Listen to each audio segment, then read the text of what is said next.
We're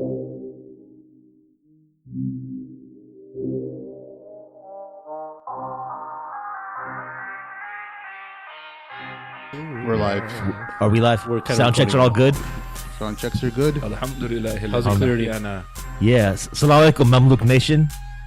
We are here with Imam Suhaib Webb in his hotel room before a fundraiser. So, Imam Suhaib, Jazakallah khair for coming through, man. How you been?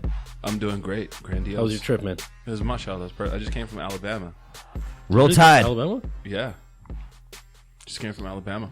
What were you doing in I went Alabama? to the 16th Street Baptist Church last night. Oh, yeah. Tell us about it. You said you did a darts there. Yeah, I went to the 16th Street Baptist Church outside with some young brothers around 1 o'clock in the morning. That, of course, September 1963, it was bombed by white supremacist terrorists, 4 of them. And interestingly enough, 4 young black women, children were killed. And only one of them was actually tried in 1977 out of the 4 killers. But that was kind of the turning moment in the human rights movement, and kind of awoken the collective moral compass of white America. So it's interesting because of what's happening with all the mosques in the country. You know, I've been in 4 or 5 different states the whole week. Every mosque has a security guard now. Yeah, they do. Yeah. It's crazy, man. Yeah, our masjid. I teach We're at praying Islamic when school, our yeah. children are walking into militarized religious compounds, man. Yeah, Mass Foundation, they just started that like a month ago, Yeah, man. I think they got 2 after that armed guards, right? After that bomb threat at a Des Plaines mosque, they used to be able to come in from the back or 4 different entrances. Now there's only one way you can get in. Yeah. Do you guys do like Bismillah wa salatu wa salam ala Sayyidina Muhammad, or it's like just Nah. Okay. We ain't religious. Only Sheikh Amir. Only Sheikh Amir is. No. We does do that we do under- assalamu alaikum and all that. I usually do salam alaikum, but sometimes we try something new out. We had a show with Mufti Abu Layth al-Maliki.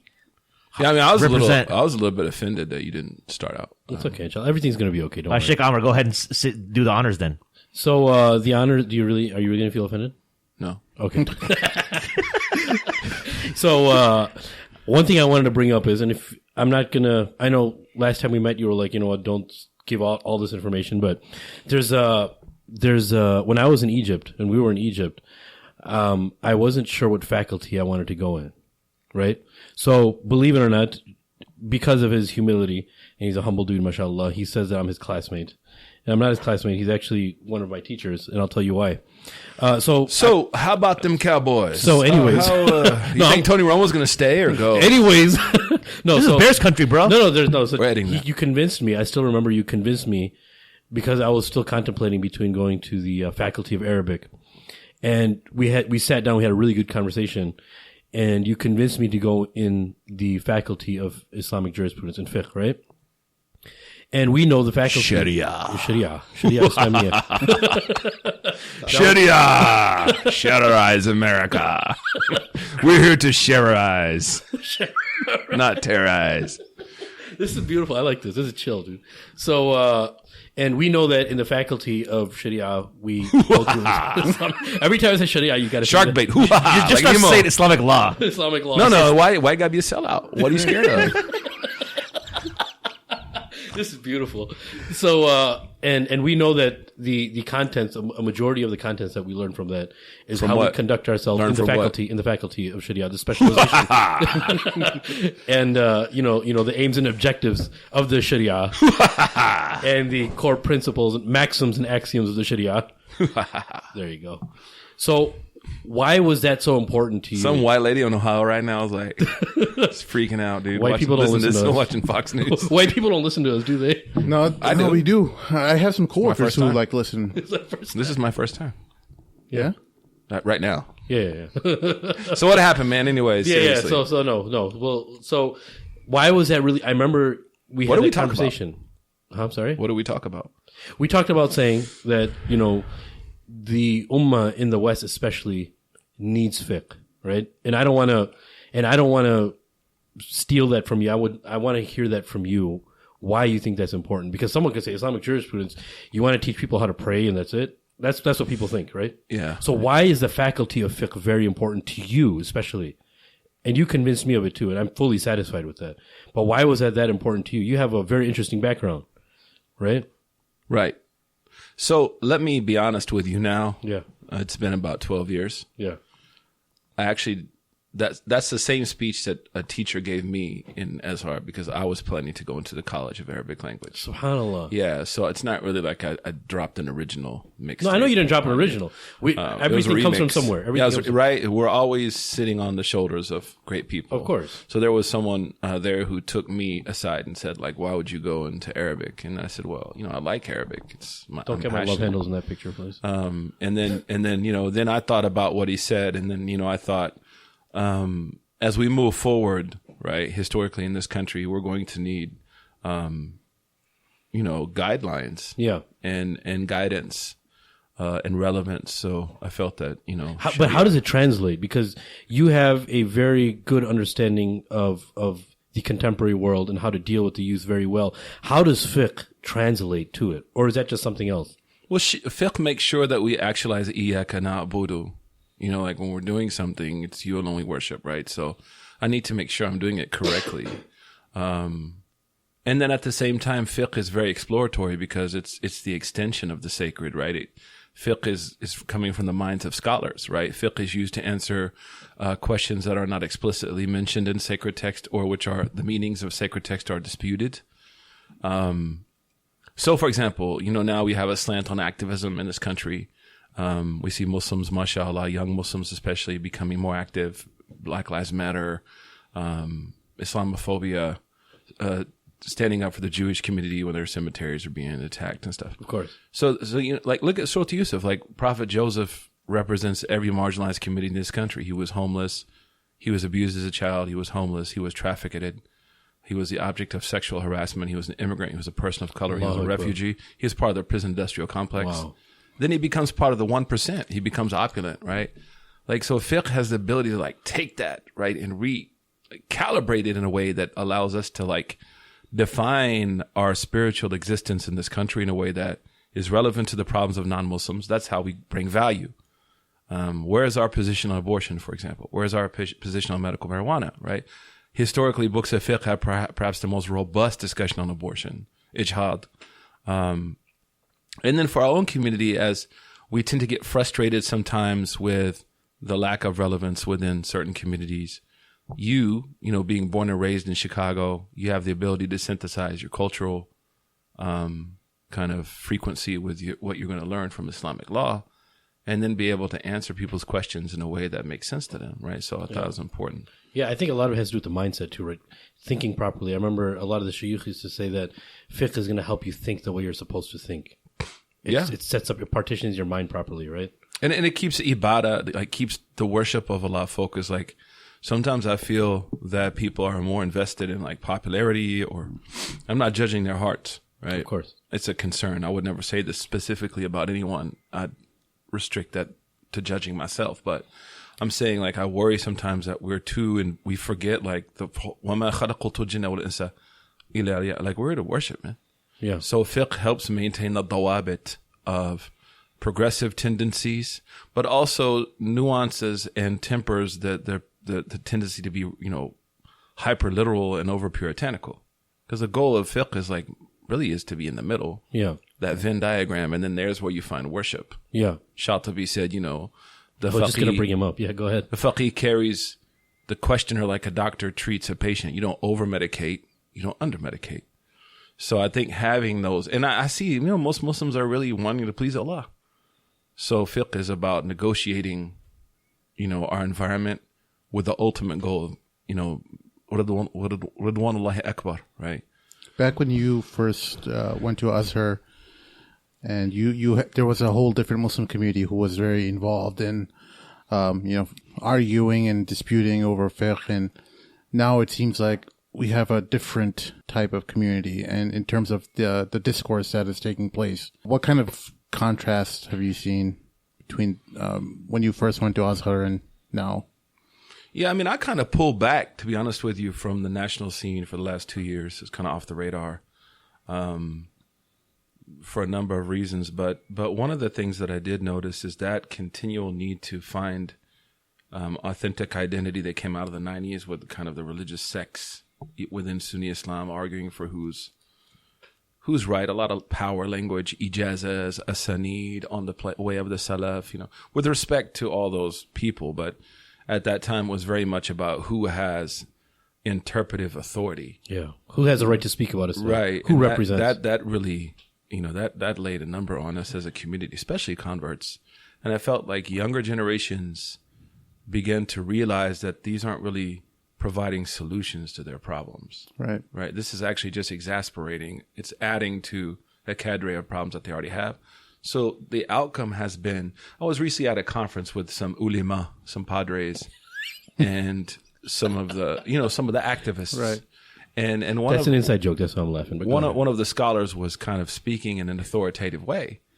And one of the activists, and she's a person of adab, she's a committed Muslimah, but she said something that I thought was very relevant. And she said to him, like, with respect to you, Sheikh, like, most of us don't even care what you had to say anymore, man. Yeah. Because we turned off that. All those arguments and fighting and trying to get me in your group and utilize me and find some agency in my reconversion into another group.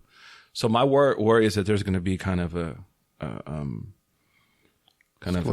split, if you will, between large amounts of Muslims who are actually probably finding theological expression much more in people like Linda Sarsour than they are, say, in Suhaib Webb or Right.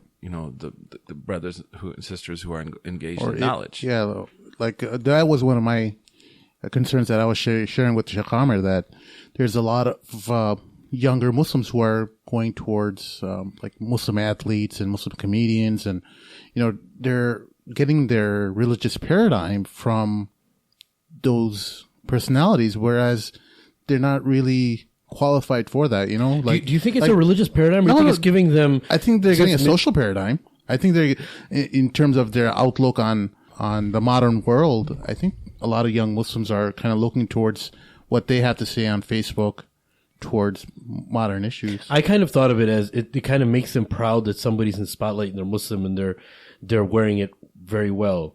I don't. Did you ever get the feeling that it's kind of like I guess the social paradigm. I guess I also think its problem is like some people have an issue with activists speaking on issues that they feel scholars should. It's still within scholarly territory, right? Like theology, right? They might say something like, I just want to throw it out there. Like somebody, I didn't verify, but somebody had a problem with a certain activist saying that the whole Mahershala Ali, the dude that won the Grammys, like, oh, he's Muslim, black, and famous.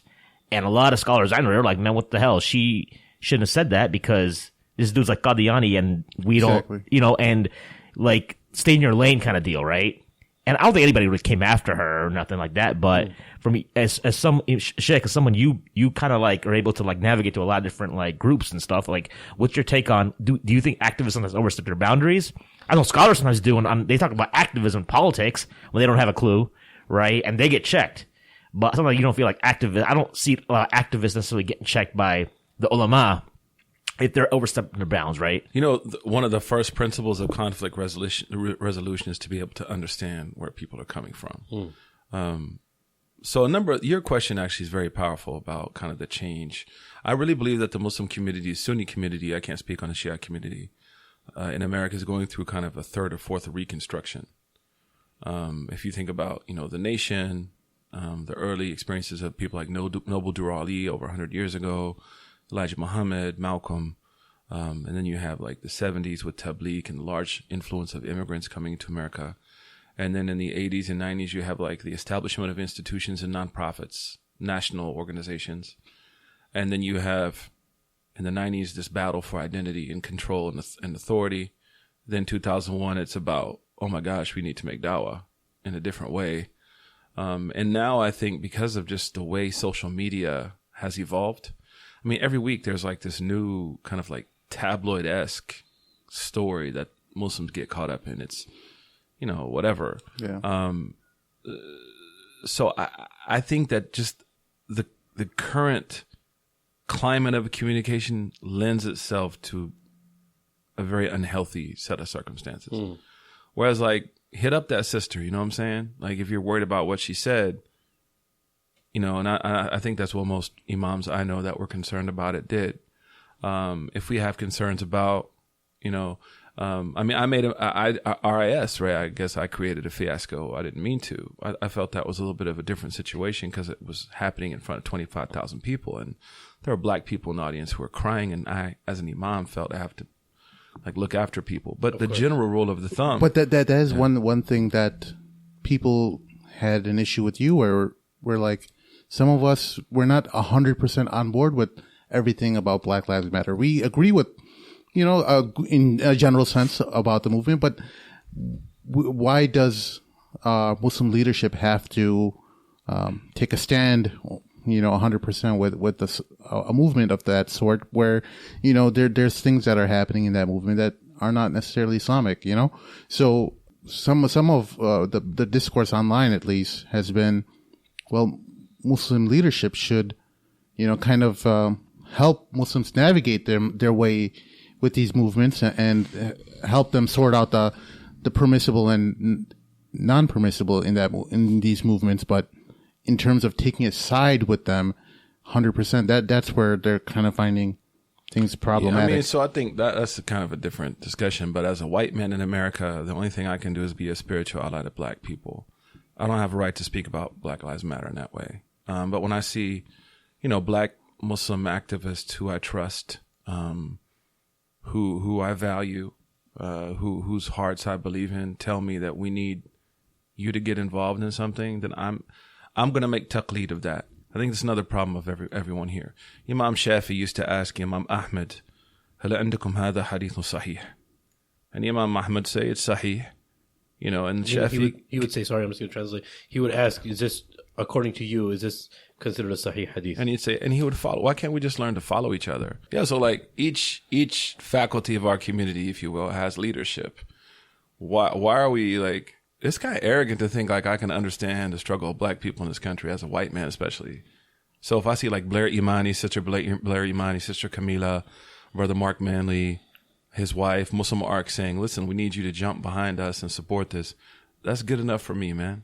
Yeah, but I think you may be selling yourself short because you understand... I think you understand the black community very well. No, but not as a white man. It comes off. It may come off to people, but it doesn't mean you can't give insight. No, but historically, right? Just the role of white male privilege in this country. There's no way I can... Wait, there's white privilege? Anyways, there's no way that I can like step in and say that, right? Yeah. I need to understand as someone involved in a community, like my own privilege and carry that and own it. And then, you know what, honestly, man, it's a lot more relaxing just to trust each other. That's a good point. You know what I'm saying? Like, why does everyone have to be a mujtahid? Like, why do you have to know like I know people that write about everything that happens. And it's like, we don't need to speak on everything, man. That's actually a very interesting point. Like our community, like if Iman contacts us and says, we need some issues to be handled in Chicago. I trust Rami, man. Like, I don't need to go into like, if you guys contact me or like, we need you to do like a podcast, I'm not going to be like breaking it down and like, who are you guys? And you know what? I have a problem with like, that's one thing that's changed. Like in the 90s, we trusted each other before the fitan happened. You know what I mean? And now it's like everyone is suspect. The Prophet said, إِيَّاكُمْ وَالظَّنَّ فَإِنَّ الظَّنَّ أَكْذَبُ الْحَدِيثِ, right? Like, stay away from suspicion. It's the worst type of speech. So I think and then secondly, the basic fundamental principle of activism is that we don't agree on everything, but that's what makes our activism actually more powerful. That even though we admittedly have certain issues between us, the issue that we want to work on is so egregious and so explicit that we're able to forego certain differences right now and focus on coalition building around this one issue. Going back to RIS, do you regret the way everything went down or no? No, because like, honestly, I was there, man. Everyone, like people were like, some brother said, I heard he's upset. Like, I didn't talk to anyone about this. I didn't continue the conversation. I actually said very clearly, like, I'm sure the brother misspoke and he can just fix it and let's all move on with our lives. But when I see black people, when I saw the interpreter, she could not finish interpreting for the death because she was moved to tears. As an imam, like, that's my sister. Yeah. You know what I mean? But a lot of people say that what Sheikh Hamza said is what a lot of people are thinking, though. I mean, just because he expressed his opinion on that matter doesn't mean that we just shame them into silence. You know what I'm saying? Like, why don't we talk about it and talk about like what experiences he had that made him come to those conclusions, and the experiences a lot of the African American people have had that made them come to the experiences that they've come to, and the conclusions that they're building on based on those experiences, So I agree, but at the same time, like, you didn't see my followers attacking him or my students or whatever. Right. You know what I'm saying? Compared to quote unquote, people that are supposed to be Sufi or whatever. Right, you know what I mean? And then if you take as a mufti, like I looked at what I wrote. I didn't violate this man's rights as a brother. I didn't slander him. I just said this is what was said. At the same time, if Muslims, for example, do agree with the statement that white privilege is overrated, or some of the statistics that obviously are coming out of like far right social readings of Black America, I agree. I think that, and that's why I wrote actually in my thing. I said, scholars and activists need to sit down, just have a conversation, man. Yeah. But I didn't write that with ill intent to like try to cut the man's head off. And then I even wrote like people shouldn't attack him or question. I agree with you 100%. Some people said that you should have just called him up and talked to him. So that's the other point. Like Sheikh Hamza's not reachable. Like that's something that I don't think people realize. I don't have his number. Right. I don't know. Wallahi al-azim, I don't have his number. Yeah. And it's interesting that, some of the people, one of the brothers actually wrote an article about me, put a picture of me, him, and Sheikh Hamza together. Wallahi, after that picture was taken, that brother complained to me saying, man, it's hard to get in touch with Sheikh Hamza, man. Yeah. So again, I'm asking everyone in the room outside of people that are in that inner circle, like, how do you get in touch with Sheikh Hamza? Yeah. One activist told me in DC, it's easy to get in touch with Obama. Wow. So I don't have access to Sheikh Hamza like that. Yeah. You know what I'm saying? And then secondly is what was said, again, I was dealing with egregious pain in the audience, right? I'm a white man, right? So you put me in this historically and how it plays out. And I'm speaking after Sheikh Hamza. I didn't say anything after he spoke. I was freaking out. Abdullah Idris, first time I've ever seen him mad in my life. Wow. Then I see black people weeping. Khada Latif told me I met a woman in the market who was weeping as a black woman. Naeem from Native Deen, he shared with me kind of the feelings. So I said, I'm going to wait and hopefully, and no one corrected it. No one said anything. And I felt, here we go again. It's a good old boys club. We're not going to say anything. So I thought what I wrote, I read it to certain people, pulled it across and just said, he can correct what he said, right? That's all he has to do is come out and say, I made a mistake. I misspoke. And that's it, man. And I think you said something very important, is that he said it on the public arena, right? And if something is said on a public arena like that, and you disagree with it, I think you disagreed with it very respectfully, right? You didn't slander him, but you said it on the public arena too, right? If it should be corrected in the same mode. Any right? imam that sees black people crying as a white man in this country, understanding what my ancestors did to black people, and what some of my family members are still contributing, and my own self with my own privilege that I have to be aware of, right? It's a very sensitive issue. It is very sensitive. And I just felt like what was said was very egregious, in my humble opinion. It was socially irresponsible. And, I thought he just misspoke. Like my husnul dhan of Sheikh Hamza is like, kan yukhti, right? He just made a mistake. He was tired. Mehdi Hassan's a bulldog. When Mehdi gets you, man, he's going in. Yeah. But, even the next day, the apology, kind of casting blame on a black family, right? That's the traditional alt-right. I don't call it alt-right. I call alt-white kind of attitude towards black people in this country. But I think a lot of white people in general, forget about whether they're Muslim or not, they're saying that, yes, we acknowledge that our ancestors did those horrible or atrocious things in the past, right? But when do we get beyond this? When we own and admit our privilege. Right. Here's white privilege. Right now, I could leave Islam and tomorrow I'd be getting paid, brothers. That's white privilege. Right. I had an Islamophobe tell me once, he's like, William, he called me William, man. He's like, why don't you just like leave Islam, write a book called Sheikh, Rattle and Roll, and I'll get you paid. Right. That's that pipeline. My ancestors were able to financially accrue wealth and land in this country that immediately gave me kind of a human growth hormone culturally and financially that other communities haven't had. And that hasn't gone away. Then you look at the disproportionate number of people in prison in this country who are people of color. I mean, just the sentencing, the crime bill passed by Clinton. I mean, you look what this did to black communities and black fathers, right? So this hasn't stopped. It's just kind of, and the 13th is a great documentary that shows you that there's very much a continuation of some of these attitudes. Sorry to interrupt you. No worries. And as a white man, what I have to say is, and as Imam, I'm a spiritual ally to the black community. Full stop. And then use me, tell me what to do. I'm here to serve. That's it. And then if I have issues, I'll talk to the activist alone and say, these are certain non-negotiables that I can't engage in, but here's the negotiables. Yeah, sorry. The skin color problem is a problem throughout the world. Whether you are an Indian living in India with dark skin or in China with dark skin, people with lighter skin will always have that privilege. And I think if we can somehow shift that discourse to just an African American problem and talk about this human problem that is existing around the world, where people with lighter skin color are having an unfair advantage over people with dark skin color. We're in American context, though, right? Then we kind of water it down. That's what I would think. The other thing is, it's very careful. We have to be very careful to tell people what to shift and what not to shift when they're the objects of that oppression. So again, going back to the leadership of the black community, black Muslim community, and listening to what they want us to do. And I'm not trying to disrespect you. You're a person of color, right? Within the framework of the black community. Oh, you could say whatever. We're not going to get offended, dude. Yeah, well, I know, but this is something that's I'm very, I'm very affected by this. Of course, right? Yeah. And not I as like, oh, this is my experience. No, I feel like I have to be responsible as a white male in this country.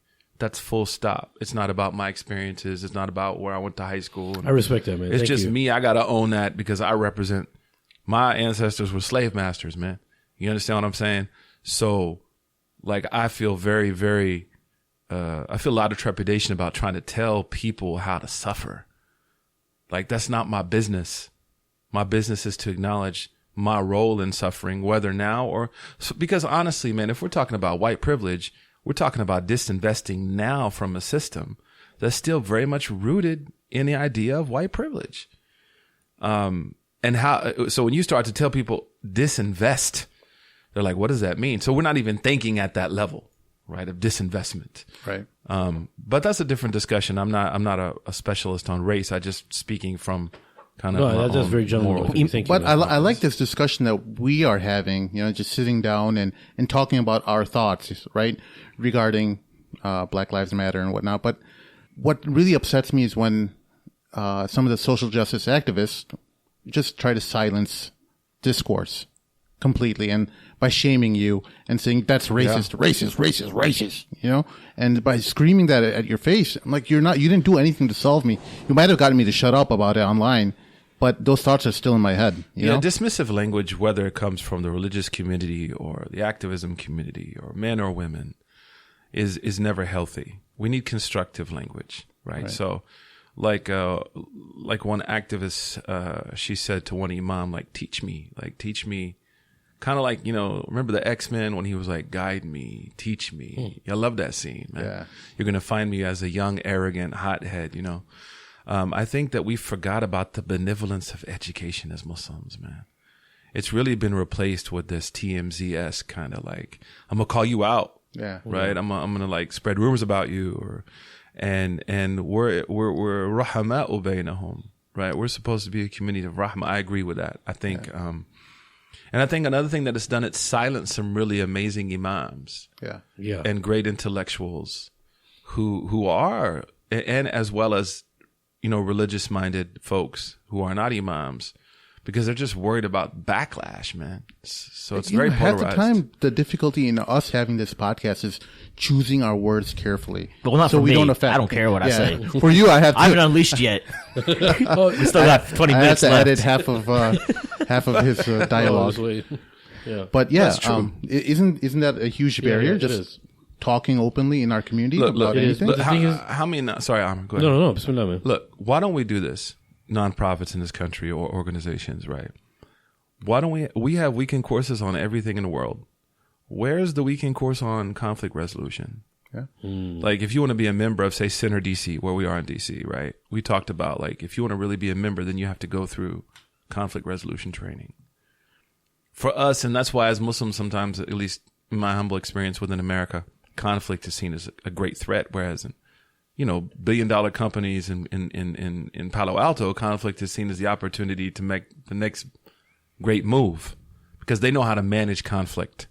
We don't know how to manage conflict. So people should really consider community organizing strategies. Saul Alinsky, Ed Chambers, this is Chicago. This is like the Medina of the Malikis. This is the Medina of community organizing. And then secondly, conflict resolution. Because I've noticed something about millennial Muslims, man, that Tariq Torre shared with me, and Generation Xers, my group. Man, we're hurt, man. It's a lot of pain. And sometimes we exercise that pain on people. Yeah. And that's not a good place to be. Yeah, I think that's kind of like, I feel like you've been on the scene for a minute now, like over a decade.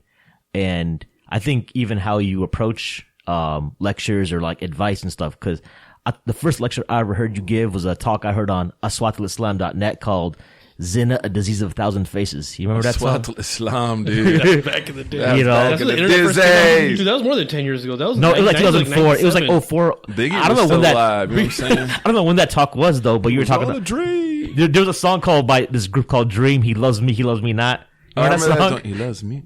He loves me. And some sister asked you like, "Hey, Sheikh, can I listen to this song?" And you basically had her answer the question for herself. And I remember I listened to that. I give up listening to music and talking to girls like immediately.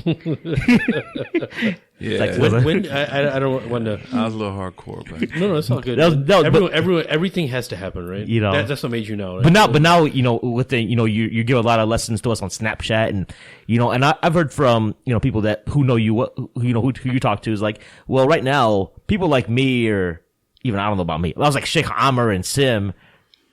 They don't need you. It's the people on the fringe, right, that need you, right? No, we all need him. What you talking about? You know what I'm saying? You get what I'm saying, though. The audience, because there's we people. all have target audience. Yeah, like you have a target audience. Listen to what he's saying. We all need you. You get what I'm saying? Yeah, you hit me up last night, right? I'm a Pimp for Paradise 786. Let you do. Z Money 19, dude. Z Money 19. No, but I think like we all have multiple responsibilities, but I worry that we have a large number of Muslims that are like really great people, but aren't necessarily institutionally committed. Maybe because of circumstance, family. We all know Muslim families that are terrified of mosques. Like they've been like that their whole life, but they're still good.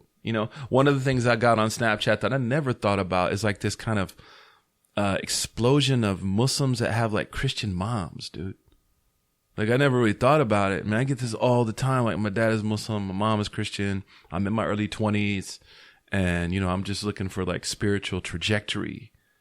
And like that's a whole like different kind of like I don't think you would run into that except like on Snapchat. Yeah.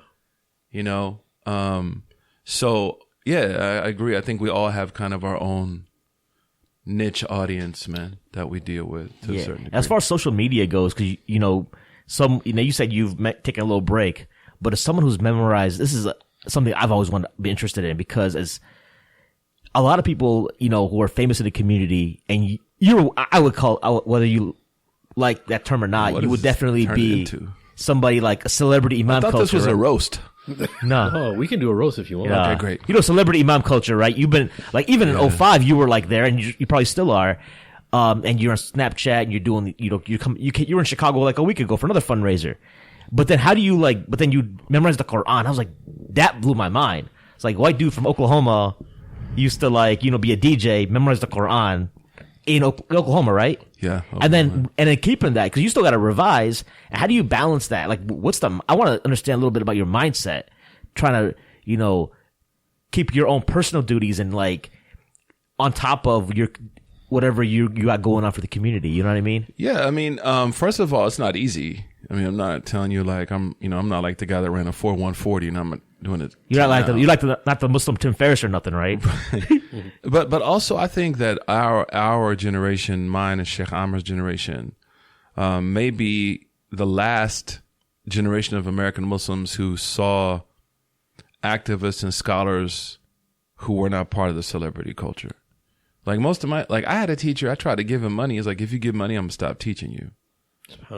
Jamal Badawi used to come without taking an honorarium. Like Siraj Wahaj built America, right? He did. How many masjids you go to? He did a fundraiser. Of course. Right. So I think we were lucky enough, and praise be to Allah, that we were able to see like the qudwa of the example of du'at, callers and activists who are not in this for like agency, man. Right. So this culture is a little bit foreign to me too, to be honest with you. Like, so when 2 of my students asked me to start Snapchat, I was like, y'all are crazy, man. Like, I don't want like people looking at my life, dude. Like, I don't like people like know where I live.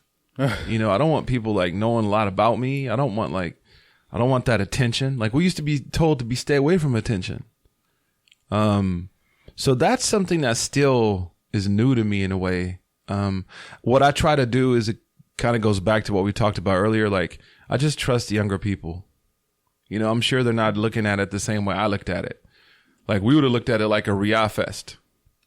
Riyadh Fest. A show off like, show off festival, Coachella for Riyadh, It has like a black ant logo for the app. But I don't think that like talking to my daughter, for example, like it doesn't come across that way. Like they don't have any of that kind of, I mean, that's always there, but they don't see that the way that we saw it. Right. So what I try to do is, we tend to like, as you get older, you hit 35, 36, whatever. That's when you start to look, these young kids, man. You know what I mean? It's a cycle. But then I just tried to say, I trust, in general, young people are looking at this different than maybe I see it. So that's cool, man. Sheikh Amir, how many times have people asked us, hey, when are you going to monetize it, the Mad Mamluks? When are you going to start selling advertisements and blah, blah, blah? I'm like, relax, guys. This is our hobby. This is how we let off steam. On the weekends, you know how we party? This is how we party. But I think you should get paid, though. Like, you're right. I'm going to be honest with you. Like, maybe we should, but I think the main thing is people ask us that a lot, right? And this is our hobby. But you know what? Everyone thinks we should get paid, but once you bring money into it, that original hobby united factor, because you know how this all started? Me and this guy right here, me and Sim, I've known this since I was a little kid. We used to just sit late nights on Friday and Saturday, just talk and talk and talk. Those after that 1 o'clock, then you get that tahajjud time in and your mind starts thinking differently, right? You get some deep conversations. Yeah. And then eventually we're like, dude, we should start recording these conversations. That's amazing. That's how it started. So you want to keep that purity. Yeah. Yeah. But even though everyone needs money and it's good, it brings a lot of conformity and this and that.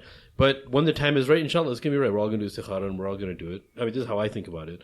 But as of right now, there's some hustle and bustle involved in it. By the way, I probably do the least work here out of anybody. But because you're the sheikh, right? No, you did your work already. You did your work in Egypt. Yeah, no, man. He was a great guy. No, he used to work hard, man. No, man. You say that, you can't just say it with a straight face. His brother in Egypt used to work hard. Can't man. you say that with a straight face, man? No, I'm smiling because I'm thinking how hard you used to work. No. Like it was a, dude. He's really work hard, man. No, the stories he tells us, and I picture myself, going through the motions and applying and, working with these institutions that are kind of archaic in Egypt and, where you have to stand in line for hours and to get a simple task done.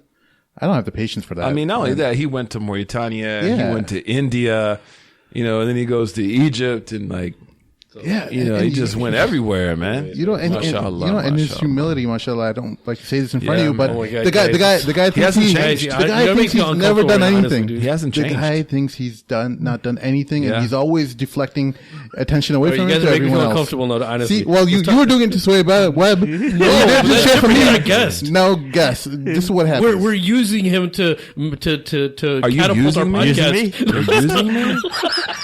I take everything back I just said. There you go. That's better. That's better. He set you up like that. Yeah. No, man. He's a dear brother, dude. And honestly, all right, here's gonna try to tell a story. Let's move on to the next discussion. I'm gonna tell a story. I was gonna ask you something, but all right, go ahead. Yeah, I forgot. No, it's a good point. But the monetizing though, because one thing I was thinking about is like, if we monetize, then we can like pay honorariums. But then it's like, I think you should start today. No. Someone. We'll take you for what are you doing after the fundraiser? We'll get you some. Man. You sure? What are you doing? Honestly, we got some baller steak, dude. Up in Chicago. I think I'm supposed to meet Rami, man. from Iman. Oh, for real? Oh, really? Yeah. Nice. We'll take him too. We'll take him too. It's a private. You're not invited. You know what I'm saying? Dang. $100 steak. $100 steaks. Okay, maybe he'll change his mind. Inshallah. Yeah.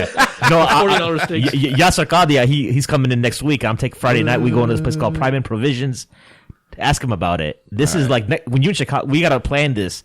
This is the best steak you've had in your life, and it's halal. Yeah, Creekstone, dude. It's #1 steak in Chicago. Remember, Sim and I were there. Yeah. All right. Yeah. This stuff like melts in your mouth, dude. Maybe It's we'll do that. amazing. Maybe I think he just texted me, said he changed his mind. He's like, Yeah, they're open to like 1 a.m. Sheikh too. Yasser's a huge foodie, and he said, hands down, it's the don't best seem steak like too he's much had of in a- his life. You don't seem like too much of a foodie, though. No, I cook at home, man. I like do you to cook at home? It's therapeutic. Yeah. Do you do It meal is prep? therapeutic, right? Are you like a meal prep kind of guy, or just, just- every meal per? Not every meal, I just do it. Cuisines. I find it very therapeutic. You got a favorite chef, or are you? No. He seems like a Gordon Ramsay follower. Dude, I love that guy. I know. He's He's raw. I just look up. I I just like look up raw recipes and like try to not mess it up. Inshallah, man. No, that's awesome. It builds your morale. That's one thing I learned about cooking, man. In the past, when you're a student, you cook. I don't know if this happens to you when you cook or when you have to wash the dishes. I rarely wash the dishes. Or like in Mauritania, we used to wash our clothes with our hands, right? And I used to think about so many things when I'm doing that. Sometimes I used to scare myself because I think about so many things. Your heart starts pumping. Wow. You know, and your blood pressure goes. You think about so many things, and you kind of shake your head, and then you talk to somebody. But that's what cooking doesn't do that to me that way though. Cooking makes me think about happy things. Yeah, well, Makes me think you're gonna happy eat. because I'm making for my kids. I love feeding my kids. Right? Allah, It makes you Akbar. happier, right? Yeah, putting that food in their mouth, food is like that, man. But washing the dishes, I don't know what it is. Washing dishes and washing my clothes, I start thinking about some crazy stuff, man. No, what I do now is I listen to you. I watch YouTube. what? Why are you doing Nah, this? just make sure you wash your clothes. You know. Now because my wife's been out of town for a week, so I've been like, kind of like tearing the place up. Yeah. While she's Oh, been yeah, you gone. gotta clean up So I now. cleaned up today. Yeah, Right yeah. before we came over here, It's I was always dreadful, man. When my wife's gone for a week, man, this place You know. is horrible. Dude. so I was washing like, the dishes. Oh man, I hire somebody to clean this place. I was binge watching this YouTube keto guy for 3 hours while having cleaning my kitchen. Had him in the okay. background. You know the yeah. secret is to this? What's up? Just use the same one plate and the same one glass the whole time while she's gone, man. Yeah, And then all you got to do is wash that one plate and wash it every time. So it's just one dish. that's the problem. In though, one man. glass, When you eat, man. You're full. You're just tired. You just It's don't- one plate and one glass. I know it's laziness. I know. I agree. For me, it's in the I morning have- though, because I'll make breakfast. I'll have eggs and beef bacon and guacamole, and then I'll just run the work. Keto. Keto. Keto Crockett. So what's the deal, man? I heard you didn't like keto too much, and I The feel your keto pain, group's too. gonna freaking kick you out. No, I feel your pain. I feel I your think pain. keto's good if you're under 40, man. I don't know, but I just like to eat clean, low processed foods, It's not super high fat. a lot of green, a jungle, little protein. If you look at a jungle, right, you see a lot of green. Wait, hold on. You gotta say in the accent, man. When I saw you at Shalimar, you said it with the accent, and it was beautiful. What accent? The uncle. You're No, like, man. I Come can't. on, man. I can't. I'm shy. No. What do you Too mean? shy. No, Too shy, man. dude, just do it. No, people are going to get mad. No, I'm here. Imitate me. No, I can't. Me. No, I can't. Look at me. Don't look around you. Look at me. Eye contact. Stop. Hey, remember that story? I got Hey, hit on by fill us that in. What happened? guy. What? The Suhaib story. Yeah, that's Suhaib. Oh The no, thing I you can't just tell said. you that. No, you can't tell that That's some story. inside stuff. And I was on the bus ride to Sheikh Taharayan. Yeah, And we had some man. fun. Yeah. Sheikh Taharayan was basically Yeah. He's That's he's Ahmad a Rashad, the mountain. inside stuff. He's right the Don of the there, bro. Maliki in Mountain. Egypt. He's a mountain Yeah. of Maliki. Mashallah. Fiqh, mashallah. And Sheikh Suhaib took us there and introduced us to him on a personal level, mashallah, when he was teaching Nail al-Otar Yeah, man. of Shawkani. Ibn Taymiyyah, yeah. Oh, Shawkani. Was that when Sheikh Yusuf Rios was there? Sheikh Rios was there also, but he wasn't with us that one time. I see. Because Sheikh Ahmed Tarayan came up in a text message today, because some brothers were looking for an imam, and I was like, we heard about this brother that named from Puerto Rican brother from Cleveland. I'm like, yeah, Yusuf Rios, but I'm trying to be the gatekeeper a little bit, because I'm some of these mega mosques don't treat them right. You know what I'm saying? Yeah. One question that I think a lot of people ask me, and I'd like to ask you, and it's kind of shifting gears, but why a lot of people feel that a lot of converts, they choose the Maliki madhab. Why do you think that is? Because they can keep dogs. No, but you can't keep a dog in the that was house. pretty abrupt, I don't bro. know why people Well, think dude, you keep that. dogs. No. Pissy, bro. You're such an idiot. But also, we need to clarify this. Malikis don't believe you can have a dog I in know, the I know. house. Malikis just believe the dogs are clean. they believe that they're pure. It's different. They can have pets, but they don't come inside your house. Not in the house. Yeah, I don't. They don't believe even the saliva is najis, right? Yeah, the saliva is not. Well, najis. that's the only difference. But they can still keep them though, right? As pets, yeah. Because They go be outside. They have I a think dog every other outside. opinion though is more strict about dogs. No, but everyone says you can keep it be wujud al-haja. Yeah. But even some of the Hanafis, the latter Hanafis, you could have it as a pet as long as it doesn't come in your living quarters. Okay. And the seeing eye dog was invented by Muslims, not the Germans. So, there's always been this I feel like issue that's of like haja. one of the biggest hurdles of converting white people to Islam in this country. A dog. The dogs. They love dogs. I mean, like, just Hey, wait, hold on. Just What's this they? I like just They convert white to, people. Yeah. Yeah. I'm starting to get nervous. Dr. Omar used to have Rottweilers on his lawn when he's in Hyde Park. Yeah, Dude, I would love to have Rottweilers. he had a pair I of have them. a I house. heard. I'm definitely going to have guard dogs, man. Dr. Omar packs heat too. For sure. Well, Yeah, I don't yeah. want to say Hey, He packs heat and got So Rottweilers. most You gotta do this, Malikis, most converts, like I became Maliki because my teacher was Maliki, right? Yeah. But most converts became Maliki because either you had people like Sheikh Hamza, you had people like Sheikh Muhammad Sharif, you had some. Which Sheikh Muhammad Sharif are you talking about? The one in Pittsburgh. Yeah, Okay. who's Maliki. You had some of a lot of Hanafi, a lot of black Americans in the early 70s were Hanafis. And then Tabligh came and brought in Deobandism with it. But in general, you've had like Dr. Omar Farooq Abdullah, Dr. Sherman Jackson, Sheikh Hamza. So you've had great thinkers Gotcha. within the community. But I would say primarily most converts are probably Shafi Oh, yeah? because of Sheikh Nuh. Because of the influence Reliance of in Hadramaut. Yeah. And then the Maliki madhab is a hard madhab to learn.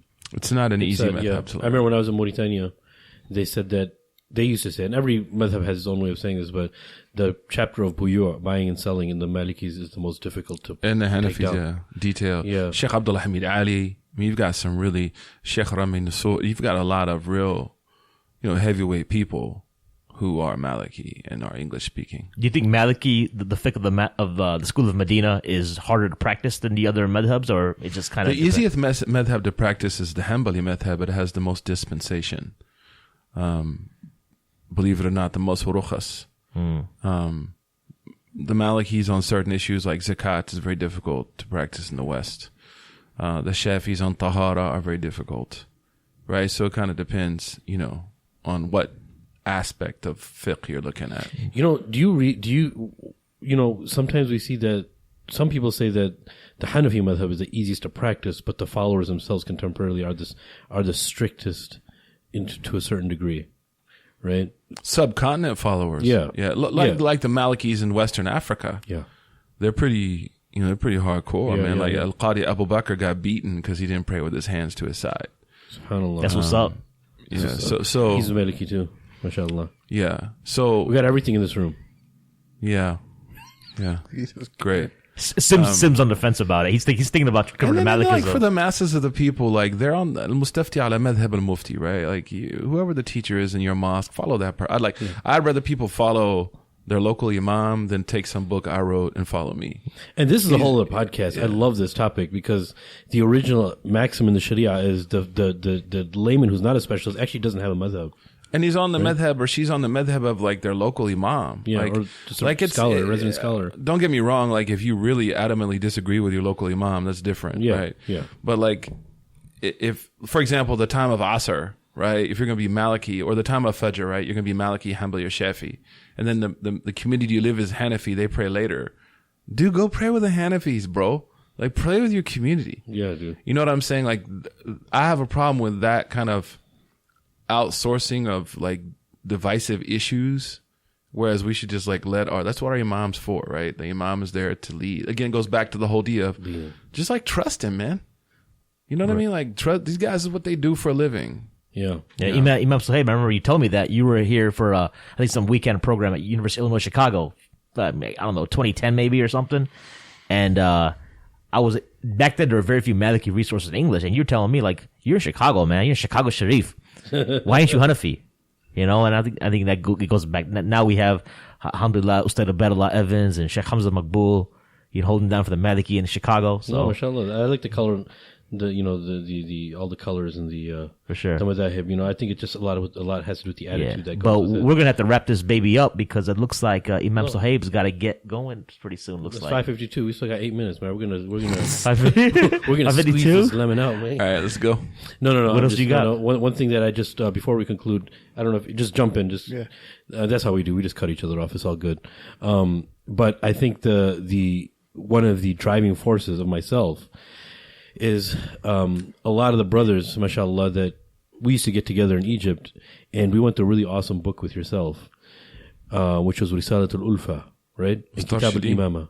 And Risalat al-Mustarshidin. Yeah. And Risalat and the book of Ibn Taymiyyah. Ibn Taymiyyah, that was amazing. Sadaqallahu al-Azim. This is some Arabic that's way I'm beyond gonna me. get to some of our listeners. Risalat al-Ulfa, Risalat al-Ulfa is actually by Calling Imam scholars Hanifa out. that Abdul Fattah Abu Ghudda actually did a nice explanation. Risalat al-Ulfa. And Risalat al-Ulfa is basically, it's kind of like a love letter, but it's like the letter of joining between the people. As Allah subhanahu wa ta'ala in the Quran says, أَلَّفَ بَيْنَ قُلُوبِهِمْ, right? Allah subhanahu wa ta'ala joined between their hearts. So the name is actually what the book is about. It's about breaking away. What we always talked about is breaking away all these tiny details that separate the ummah. And we have to look at the original core that brings us together, right? And, for me, that was one of the driving forces of the podcast. That those darses that we had, those actually changed a big portion of how I used to think. Yeah, it should be translated. That book has to be Risalat al-Ulfa translated. And Risalat al-Imama by Ibn Hazm, that book is a phenomenal right book. after it. Yeah. Yeah, Those right. It are was great. connected, right? It was back to back. Those are great, like small essays. And that's what I think that the conversations that we're having right now all have to do with Imam Taymiyyah or Sheikh Abdul Fattah Abu Ghudda explained, right? And these contemporary problems have classical solutions, right? Yeah. I think that's what that is, and I think that's most cases, or at least they can provide us with some principles to be able to answer solutions. For sure. And I think that obviously we're all indebted to our scholars of the previous generations forever. But what advice would you have as far as anybody who wants to pursue any type of? They can't travel. Let's say somebody's tied up, they can't travel, but they have the zeal to study. What's Sheikh Suhaib Webb's advice to them? That's what happened to me, right? I think you have to utilize local resources first. Actually, that's the way of older scholars was, to make sure that you have the ability to do this, right? So you want to test yourself out, so you should probably go and study locally. And then and a great indication that someone's not ready is when, like, oh, but I don't like those scholars. You're not ready to go overseas. And even if you do, you're going to do the same thing over there. Yeah, you're going to do the same thing. Or you're not going to last too long. You've got to take, there's got to be one person in your area at least that you can learn something from, right? And I think sometimes we're like, oh, you know what? But everyone goes to him, so why should I? I want something else. And that's not sincerity. It's not, right? I think me and Mahin's struggle has always been with Arabic. I think me and him have gone to a lot of institutions over here in Chicago and online, and we learn whatever, like, year one of Arabic, and then the wheels fall off because you're always around Arabic, right? Well, I think for me, it's always, I have some qualms with maybe the institution like that teach it, but that's very minute. I think more of it's, I blame myself more than anything else, not having the discipline. Right. But I think that's because, my former Arabic teacher is actually, I don't know if you know a brother named Omar Papal. He's teaching for Fawake. He was in town this week, and we were getting some Yemeni food. So next time Yemeni food, we got some dope Yemeni food here, by the way. And I was like, what's going on, bro? I was like, listen, I just don't think my why is big enough. Like, there isn't this like end goal, like, that burns me enough to go through. Cause Arabic some of it is dry. Like, just going through conjugations, like, charts all the time is just, it can get tedious, and you just have to grind it. Like 3 hours of class a week, you're just going to show up 3 hours a week and like learn via osmosis, and just like it downloads into your brain, right? And then you're like reading like major, like complex texts and like crying your eyes out in like Ramadan and during entire week because of what you're hearing. I think the main dilemma right? is every student, especially for foreign language, in Arabic especially, they need a tailor-made program for them, right? Some people are used to sitting for 3 hours and they can retain at least 70% of what they learn. Not everyone could do that. I can't do that. You know, and I think that the way of teaching has to change. It has to be in a very, very simple, elementary way and not sped up. We want a lot at once. We need a Khan Academy version of Arabic, maybe. You know about Khan Academy? I know Khan Academy, but it's not that. I think when I used to teach Arabic, I used to teach very little, and the students would be like, oh, come on, man, we got to finish this book. I was like, you know that Medina book? I used to tell my students that we're not going to finish any chapter until everyone can speak at that level. So it could potentially take you 4 months to finish that book if I was teaching you. I'm not saying I have the best way of teaching. I'm saying with my experience, I think that you have to go very slow and you can't rush it. You have to be, because it has to be very comfortable. Your intention should be actually be able to think in the Arabic language. Yeah, you know, right? Tim Ferriss has a book called The 4 Hour Chef where he learns a lot. There's have you read that book? 4 Hour Work Week? He has chef. No, he's chef. It's like 4 Hour Work Week, the first one, but 4 Hour Chef. Yeah. He talks about how he hacked his way to learn various languages. Yeah. Oh. And maybe I'll look back at that and see what he did because. Yeah. Well, I would be surprised if he learned Arabic because Arabic is much more. He learned the modern standard Arabic. Oh, really? Yeah. Okay. Yeah. Not the. Modern standard Arabic is a little different. Like, there's no need for him to learn Fusha, right? It's not like he's reading. Tim Ferriss is reading Ajrumiyah. Yeah, and the other approach is how we're teaching Arabic. Yeah. I'm not speaking on behalf of anyone else. Just like, where's the rich literary experience? Like reading novels and reading rich language. Like we're not Arab, so why would we learn Ajrumiyah? Like Ajrumiyah is giving you the rules of a language that the assumption is you already speak it. Yeah. Whereas, an engagement we need to learn how to read without marks, right? So that's there. But the engagement of so that's why Abu Hassan Nadwi wrote Qisas al-Nabiyin, right? Like, expose people. Language is a feeling. That's right? the best more way you're to exposed to stories. Everyone loves stories. Yeah, and then comes this. So along with the rules and Arab is like only a part of the whole process. Yeah. There's also the usage, style, composition. I tell people, if you can't write, then don't tell me you understand Arabic. Like, if you're not able to express yourself in the written word, what makes an academic in America different than a non-academic is not speaking, is his ability to what? Or her ability to write. Yeah. So I think we've overemphasized kind of the Arab approach to teaching Arabic. Whereas, like Sim was saying, it's very frustrating. It is very frustrating. It's boring, right? Yeah.